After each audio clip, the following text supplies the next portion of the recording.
Kwigenekerezo rya 31 Myandagaro no mwaka umukuru w'inama nkenguza amateka nyakubahwa Reverend Koriyo ari kumwe n'ivyegera vyiwe ba nyakubahwa Space Caritas nje barikanuye na Anise Niyongabo barakoranije abakuru b'imitumba b'amakomine ya Mugamba, Mukike na Mugongomanga hamwe n'ugwaruka rw'ayo makomine atatu hamwe n'ubwo muri komine Gisozi y'intara ya Mwaro. Iyo nama ikaba yabereye mu Ijenda muri komine Mugongomanga y'intara ya Bujumbura. Mu majambo yashikirijwe nyakubahwa Ndikuriyo yamenyesheje ko baje kugendera abo bakuru b'imitumba n'ugo gwaruka bitavye ubutumire bwabo. Yaciye amenyesha ko bakoranye neza kuva mu mwaka w'2015 kandi ko bashitse ku ntambwe ishimishije. Yarangije hano urugo gwaruka gukorana ubwira no kwirinda inda z'indaro. Dushime kandi gushika bayongeje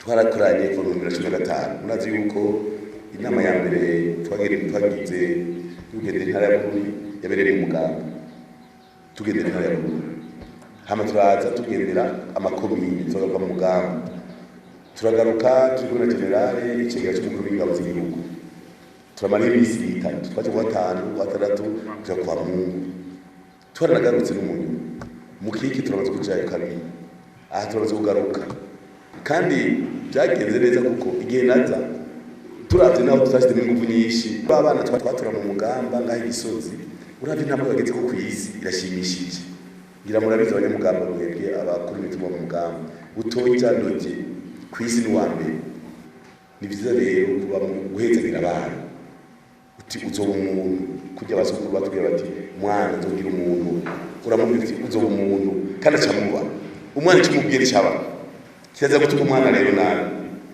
muzo abavyeyi muzo tukabana nabi mubwira uti mwana uzoba umuntu aca yigira akaba umuntu kandi mukuba nta kuza muragenda mukore masatana atanu umwanya wose ushoboye kora nimba uhejeje kwiga lima nigweje kurima turirimba mu ijoro kwera atabona ucutaba kuririmba karirimbo kaguforome byose nta mwanya wo gutama kujyana hajya umuntu umwanya gusa cyane gusa nta nakindi kuzobona iyi sira hezagiye usenga Imana wo gutonga urakora usenga cegena neza nta gutakaza umwanya no gutonga nta kuba ngwirigara bikenewe.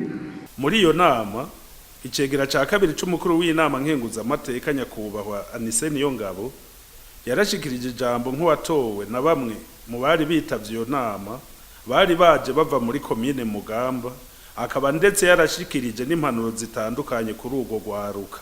Ubu rero turashima cyane ko hari amahoro, hari iterambere, hari umutekano. Mu mwaka uza mu mezi make tuzoja mu matora. Amatora y'umwaka wa 2020 dushaka ko hazoba ubudasa hamwe n'amatora yo mu 2015.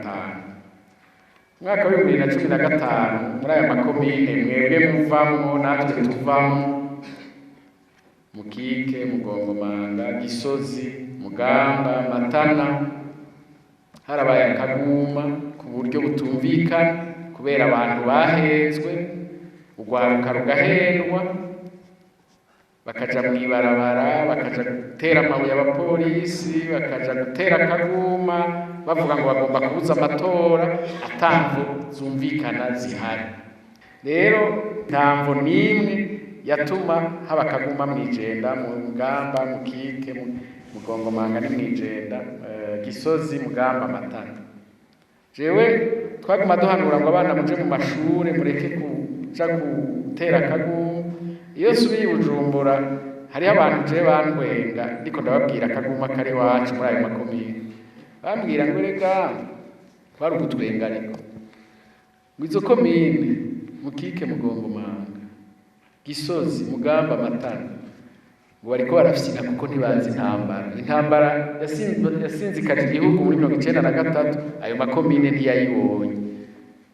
Urumva ntamvo nimwe amakomine yari yashoboye kuguma yifashe neza muri 1993 n'imyaka yakuriki ntamvo nimwe yari gutuma muri 2015 haba kaguma. Dushimira Imana rero kwa kaguma kaheze muri uyu mwaka w'ibihumbi 2020 buca utangura tuzogira amatora rero dutekanye neza cane. Mwebwe murongoye abandi ku mitumba mu mazone, muhanure muri Mboneza, muhanure abo murongoye muri ubwo burere bwose. Mwebwe urwaruka, aho mwebwe urwaruka mwaje ngaha yababwiye ko muri indongozi umushikiranganje, muri indongozi mwe mwashoboye gushika ngaha muri Mboneza, mwigenze neza, muhanure urundi rwaruka ntibazosubire guhendwa. Tuzogira amatora meza, amatora mu mahoro, hanyuma tubandanye iterambere imbere y'amatora, mu matora n'inyuma y'amatora.